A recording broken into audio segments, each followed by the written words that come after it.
now approaching a minute from liftoff. And also the crucial moment at T-minus 40 seconds where the count might be held if there's any issues.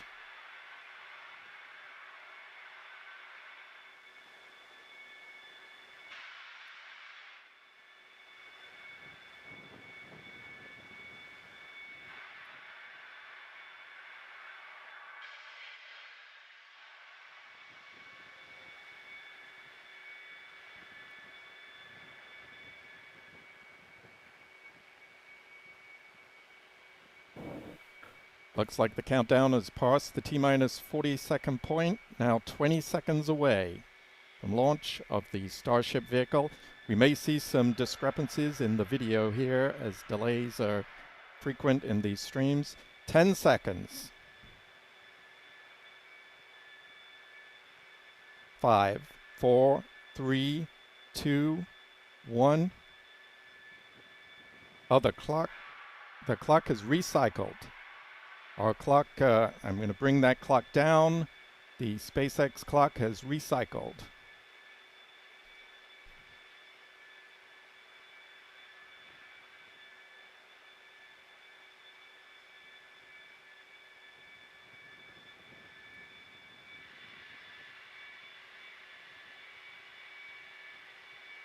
SpaceX is not providing us with a real-time feed of audio, so we're seeing events before we hear what SpaceX is reporting. If we get an update from John Innsbrucker, we'll bring that up. But for now, the Starship launch is not happening on time. It's unclear if they're going to recycle the countdown.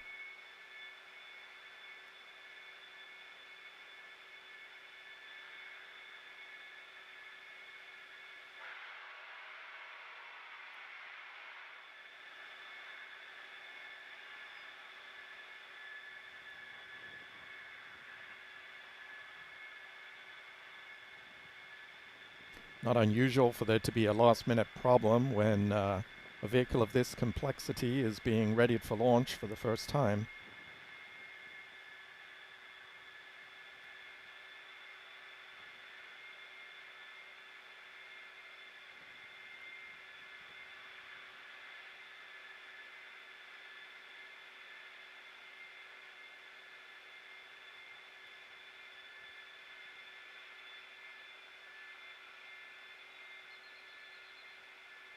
The propellant load complete. Our close-up camera provided by Lab Padre is showing a pretty nice view of the vehicle, just the venting and the vapors around the vehicle obscuring the view a little there.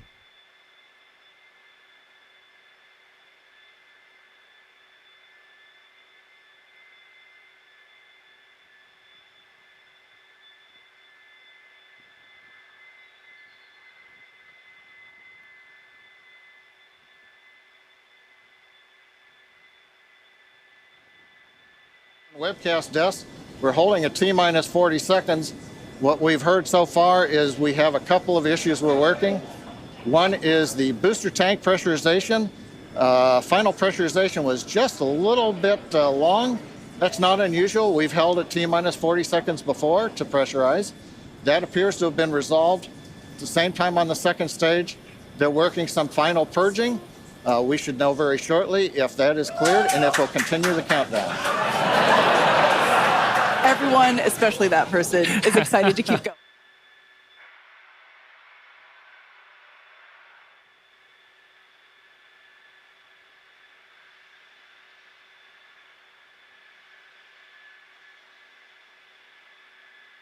Now being rejoined by Stephen Clark. So it's down to the final seconds, but no launch today so far. Yeah, the anticipation. Well, let's listen to John Innsbrucker now. Clearing all the flags, and we're going to release at T-minus 40 seconds. That is amazing news. Oh, here we go again. I'm going to hand back to you, Stephen. Team working quickly through their issues on first and second stages. Well, it sounds like we may see a launch not too long now. The countdown's being recycled to T-minus 40 seconds.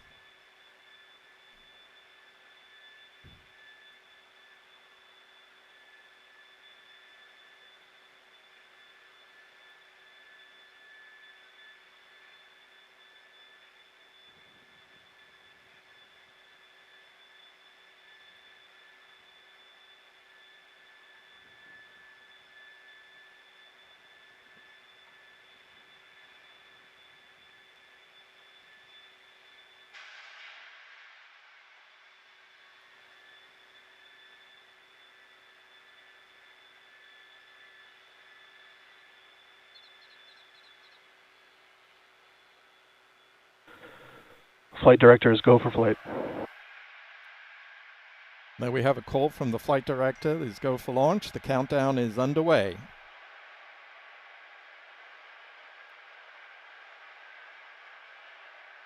T-minus 15 seconds. About 10 seconds from ignition. 10, 9, 8, 7, 6. Ignition. We have ignition. 2, 1.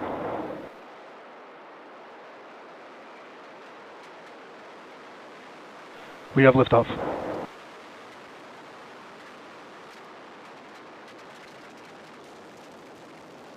All flight operators proceed to procedure 3.170, post-launch flight operations. And liftoff, liftoff.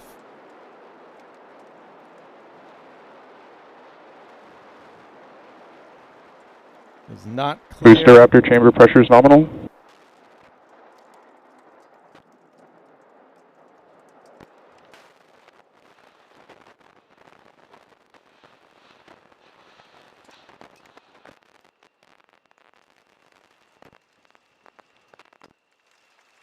Break. We Power have, and telemetry nominal. EPS on.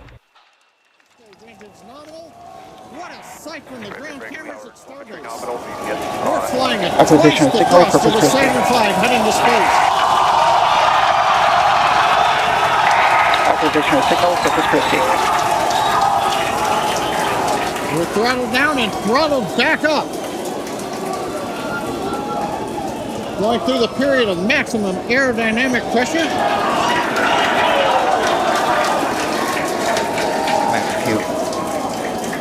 As the velocity increases, the density of the atmosphere is decreasing, Max Q. lessening stress on the vehicle. The call out, max Q now.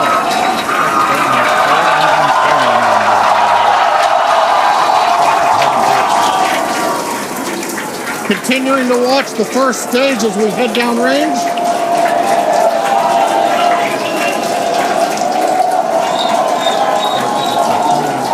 Seconds into flight.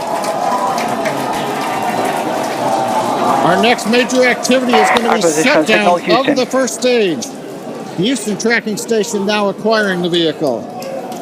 With shutdown, we will get separation of Starship and Super Heavy and ignition of the Starship engines. When Starship separates, we light up 6 engines in a staggered sequence. If all goes well, those 6 engines will burn for almost 6.5 minutes. Onboard view from Starship. And there's views of the Raptor engines on the second stage as we prepare for stage separation. Now after stage separation, the first stage will flip and begin a boost back maneuver for landing in the Gulf. It's unclear if the vehicle has lost control. We're seeing some roll in the video there. Continuing to fly, 2 minutes 40 seconds. Let's get ready for main engine cutoff. Does look like control of the vehicle has been lost. Beginning to flip for stage separation.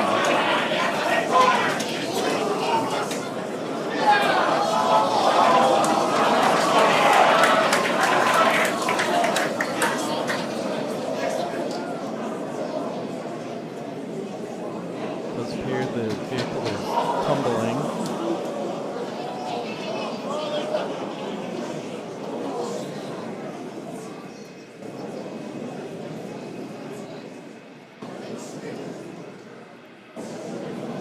as of right now, we are awaiting stage separation. We should have seen stage separation by now. Where Starship should separate obviously from not the seeing Super Heavy that. booster. The vehicle is tumbling. Yeah, Kate, right now it looks like we saw the start of the flip, but obviously we're seeing from the ground cameras the entire Starship stack continuing to rotate. We should have had separation by now. Obviously, this is does not appear to be a nominal situation. Yeah, it does appear to be spinning, but I do want to remind everyone that everything after clearing the tower was icing on the cake. The vehicle has exploded.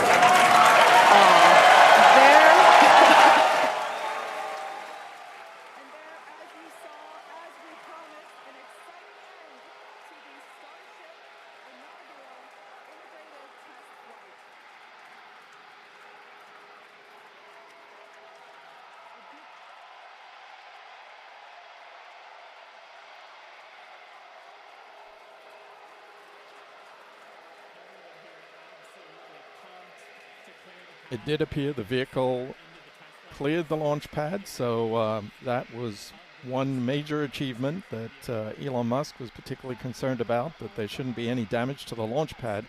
However, the flight has ended without the successful separation of the Starship or ignition of the Starship Raptor engines. And prior to that, it did appear that many of the engines had not ignited. It's difficult to quickly count the number of engines that might not have been firing correctly, but that obviously would have reduced the thrust coming off the launch pad, and it did appear that the vehicle rose from the launch pad quite slowly, perhaps slower than I was expecting. So perhaps there were already engines that were out at that point. And those engines may have ignited at T0 and then shut down subsequently.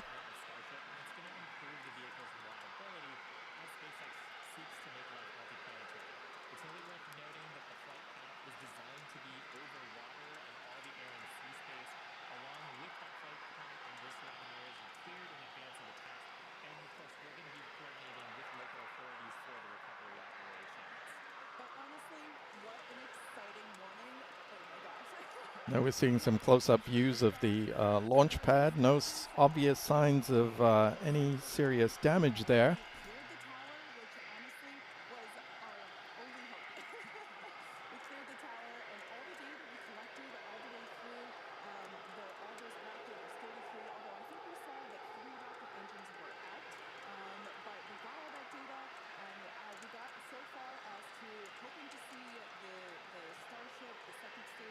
And Stephen has returned from manning the cameras. Stephen, what did you see there? It was obvious that visibility was a little limited. Well, it's not so much what we saw. We did see it launch, but it disappeared into some cloud cover just about 15, 20 seconds or so after liftoff. We're still hearing some noise here at been a few minutes since launch, and we're still hearing some noise from the rocket in the upper atmosphere. I guess before it was detonated. We're not sure if it blew up from structural forces, from the aerodynamics, or if the autonomous flight termination system was activated to destroy the rocket. But what really struck me was the sound. It was very, very loud, and it was like it was almost a deep. It wasn't so much a roar; it was a thumping noise at liftoff, and it definitely hit you in your chest. All of us here were very. We actually just heard. We just heard the explosion here at Starbase from the detonation of the booster and the Starship. Again, we're not sure if that was the result of aerodynamic forces or from the autonomous flight termination system, but we just heard the boom. It was a bit muffled, nothing that was damaging or anything, but it was definitely audible here. We just heard it. But it looks like there might be a fire at the launch pad, or something's happening at the launch pad right now. Okay.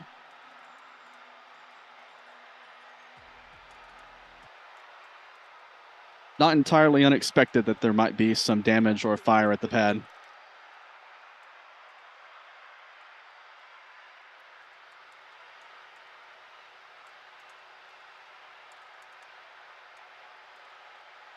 I think that was one of SpaceX's major concerns, and there was a brush fire out there after one of the static fires, I believe.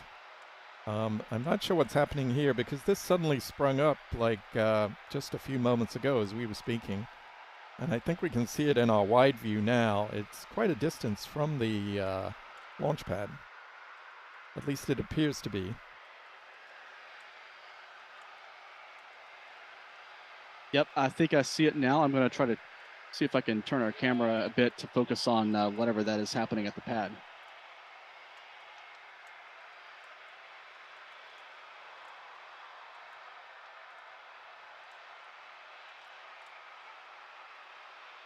Listen, we do see flames in your video there, Stephen.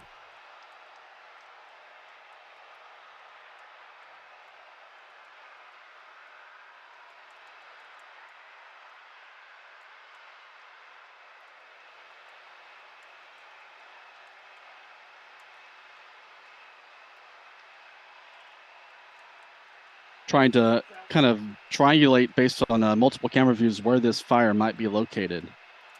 Just give me a moment.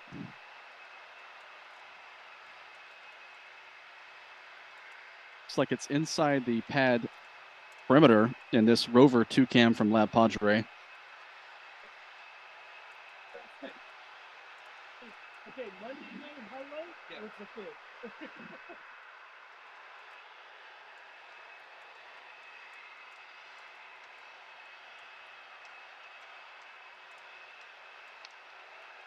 So, Stephen, we could see in the imagery coming in from SpaceX that not all of the Raptor engines on the base of the Super Heavy were firing. Do we have any idea of how many that might have been? I think I heard a call that 3 of the engines were not firing at liftoff, and I'm not sure how many they may have lost in flight.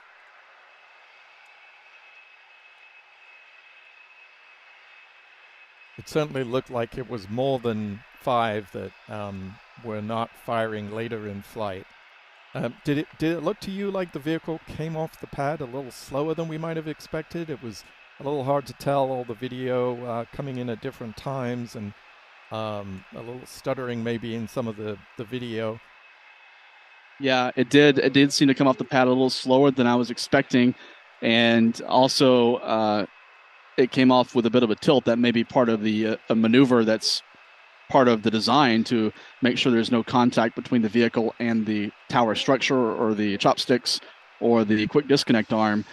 But it came off at a bit of an angle. We saw it seemed to me a little more pronounced than the maneuver, the evasive maneuver that other rockets like the Saturn V and other vehicles took at liftoff to make sure there was no contact with the tower.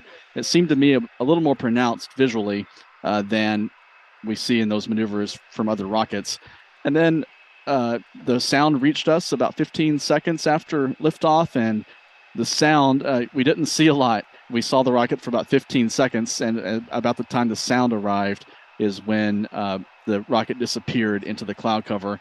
We did reacquire it visually very briefly in a break in the clouds just for about 5 or 10 seconds, and then we didn't see it again from our vantage point. I hope some other spectators and photographers might have gotten a better view either off to the north at South Padre or south in Mexico. They might have had a different viewing angle, viewing geometry that may have been more favorable.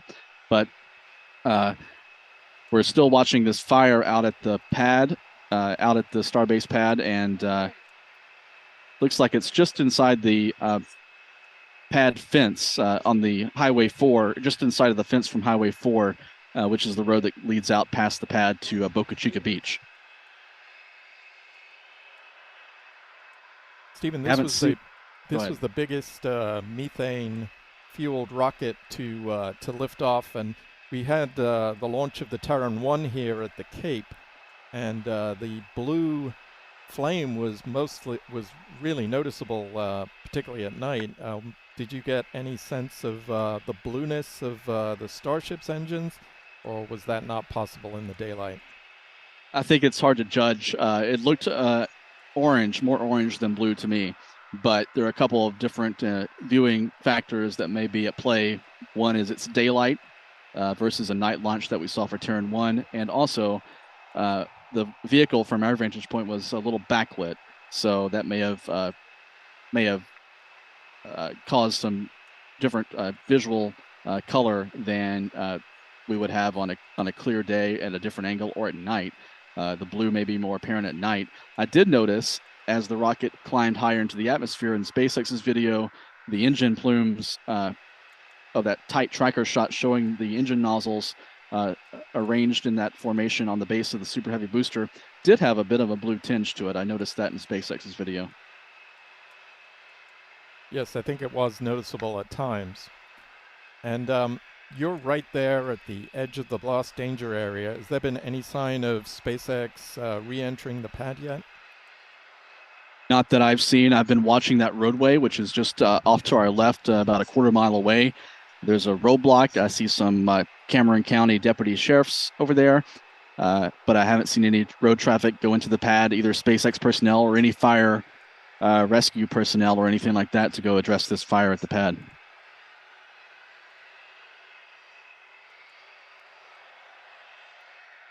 Well, we'll obviously stay on to continue monitoring the events following the launch, and hopefully we will perhaps get a little more information directly from SpaceX or Elon Musk himself. Of course, yeah, let's hope for an update on what may have happened with the launch. We did get a statement from SpaceX on Twitter. As if the flight test was not exciting enough, Starship experienced a rapid, unscheduled disassembly before stage separation, which of course confirms what we saw visually in the video. So that's the official statement. Doesn't really add much to what we know, but that's the latest update officially from SpaceX. Yes, and I think it was obvious that the flight was in trouble perhaps from the moment of launch, and perhaps things progressed during the ascent. Maybe it's hard to know. It certainly seems that maybe at least 3 engines were not burning when the vehicle cleared the tower, and then maybe a couple more engines went out at some point.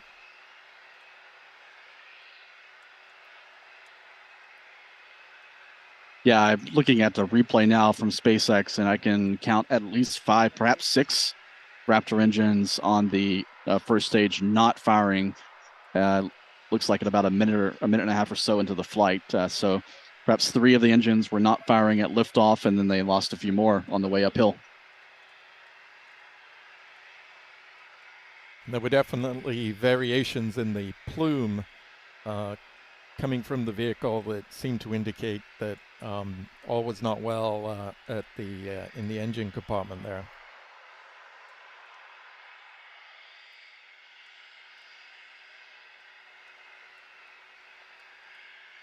So I think it's important to note that this launch today, even with just 30 engines firing of the 33 at liftoff, has set the record for the most powerful rocket ever to fly.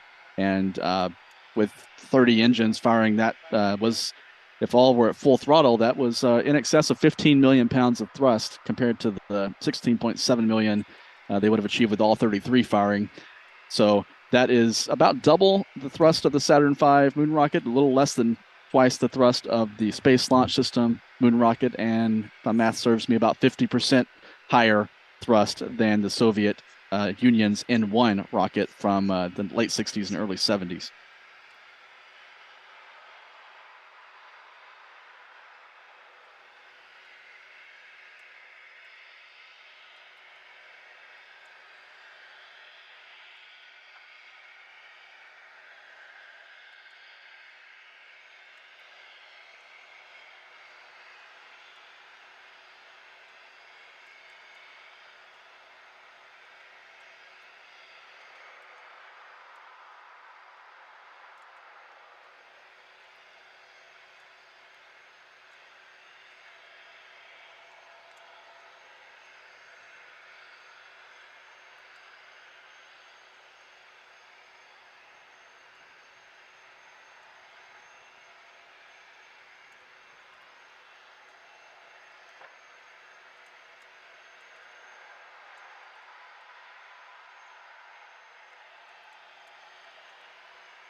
It does appear that the fire that was burning at the launch site is diminishing a little.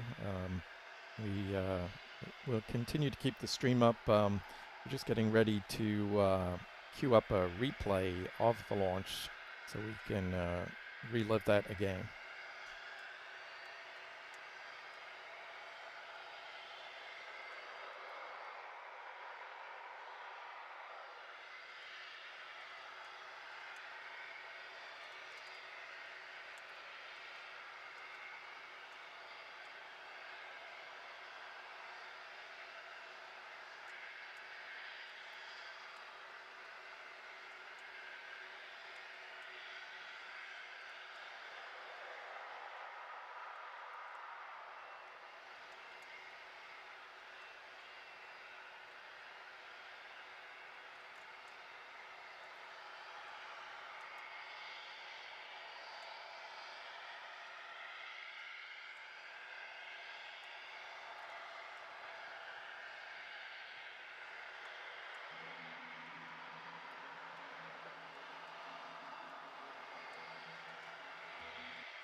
Okay, you can see the clock is recycled.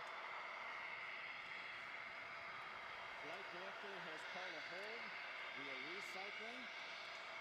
For the moment, we'll see where they move the clock back to. They could hold at T-minus 40 seconds.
In a few minutes, we'll play a replay of the launch and take a look and see if we can see some of the events that happened during today's flight.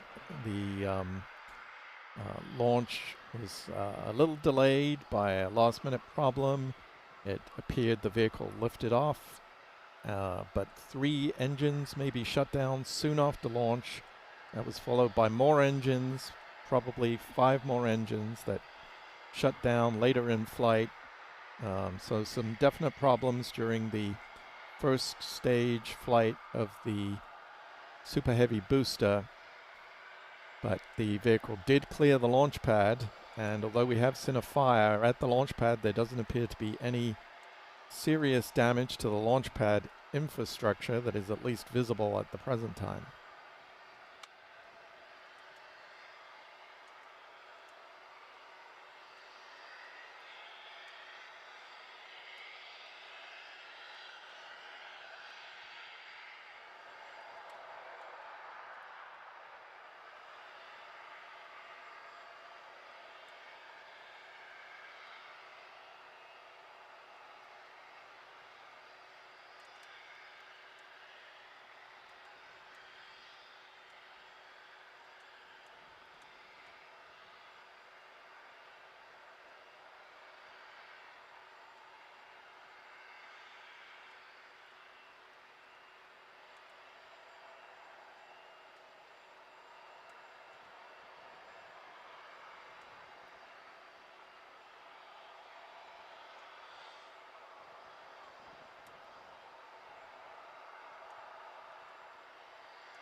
And Elon Musk has tweeted congratulating the SpaceX team on today's launch. He also said that they learned a lot, and the next test launch could be in a few months.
And we're Now looking at a camera provided by partners at Lab Padre, and you can see some of the remote cameras that were set up by the news media and other organizations took quite a pounding during today's launch. There's also some signs of some debris that looks like it was blown into this area. That fire is still burning at the launch site, as you can see in this view.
We're going to bring up a launch replay in a few moments. My colleague Stephen Young is getting that ready to show. We'll show a replay of the Starship lifting off from Starbase, Texas. While we wait for that, this is a view from Lab Padre's rover cam showing some of the debris strewn around the launch pad. This is from the area where news media were allowed to set up remote cameras. We can't wait to see some of the pictures the photographers captured. We have Trevor Mallman, photographer, who's going to be sending us some remote camera photos later today. We'll, of course, share those on our website and on social media and in our Mission Status Center. We're going to now listen to a replay, or watch a replay, of the Starship as it lifted off from Texas at 8:33 a.m. Central Time. Of course, the countdown was held, or was aborted initially, and recycled to 40 seconds to resolve a couple of issues on the Super Heavy and the Starship vehicles. And then the countdown picked up again for liftoff at 8:33 a.m. Central Time, 9:33 a.m. Eastern Time. Let's watch that replay.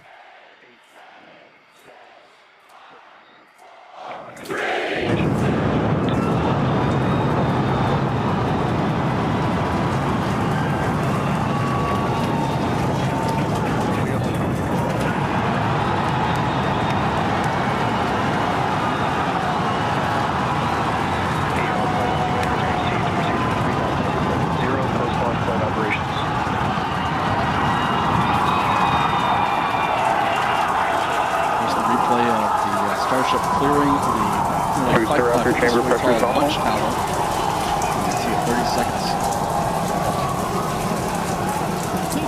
33 seconds into the test flight.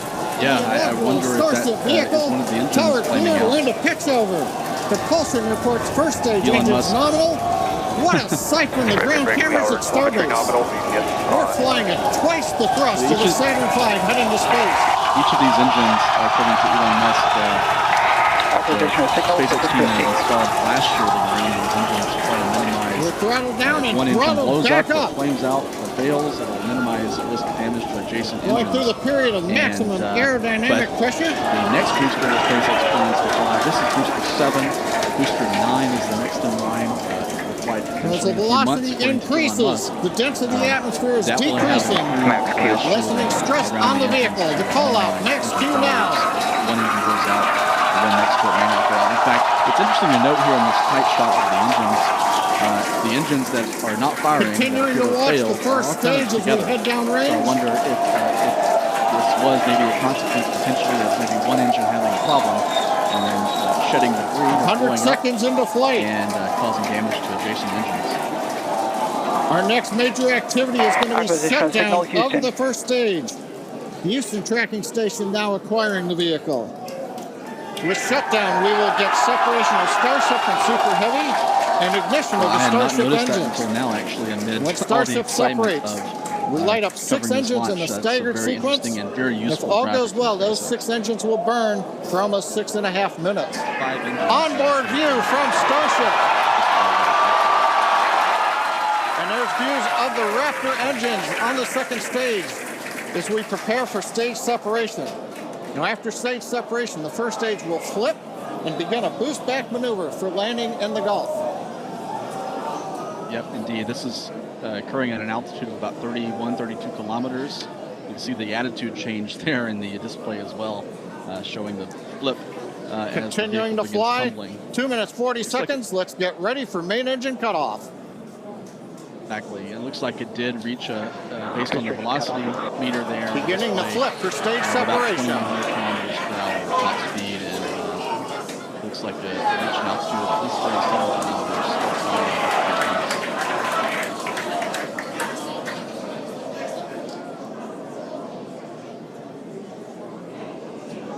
I think some of them are. In that plume, you can see the exhaust plume there. Not sure if those are the engines trying to fire for the boost back burn or not. It's a peculiar visual there. I'm not. As of right now, we are awaiting stage separation. More from SpaceX. Where Starship should separate from the Super Heavy booster. Yeah, indeed. Yeah, Kate, right now it looks like we saw the start of the flip, but obviously we're seeing from the ground cameras the entire Starship stack continuing to rotate. We should have had separation by now. Obviously, this is does not appear to be a nominal situation. Yeah, it does appear to be spinning, but I do want to remind everyone that everything after clearing the tower was icing on the cake. There's the destruction of the vehicle. Not sure if this was a consequence of the aerodynamic forces or and there, as you saw, perhaps there's the autonomous flight termination system engaging to blow up the rocket. Inaugural integrated test flight. And this vehicle is equipped with a system that basically it really is a self-destruct system. The vehicle itself determines whether it needs to fire the charges. Absolutely pumped to clear the pad and make it this far into the test flight. The first integrated flight of the booster. Exactly, and the autonomous flight safety system is a relatively new technology that is beginning to be more widely introduced in the world of rocketry. Back in older days, rockets would have to be destroyed with a manual uplink command from a flight control or missile flight safety officer. Honestly, is amazing. Essentially a human-in-the-loop system with a person with a hand on the button to destroy the rocket if it veered from its pre-approved corridor. We're seeing more and more rockets, mainly SpaceX at this point, but I believe the Space Force is requiring all rockets beginning in 2025, launching from Cape Canaveral, Kennedy Space Center, and from Vandenberg Space Force Base to all have autonomous flight safety systems in a couple of years. It's certainly, in a way, you can see how it could be more reliable because you're not relying on a signal from a ground antenna to the rocket. You know, with debris around the rocket and with engine plumes that could be disrupted. You can imagine that being interrupted fairly easily. So having all that logic and decision-making on the rocket does make some sense, and certainly makes it easier from a range perspective to support these launches. That's part of what's allowing the Eastern Range at the Cape to support 2 launches on the same day, which wasn't possible until the last couple of years. And I'm just going to bring up the launch footage one more time, just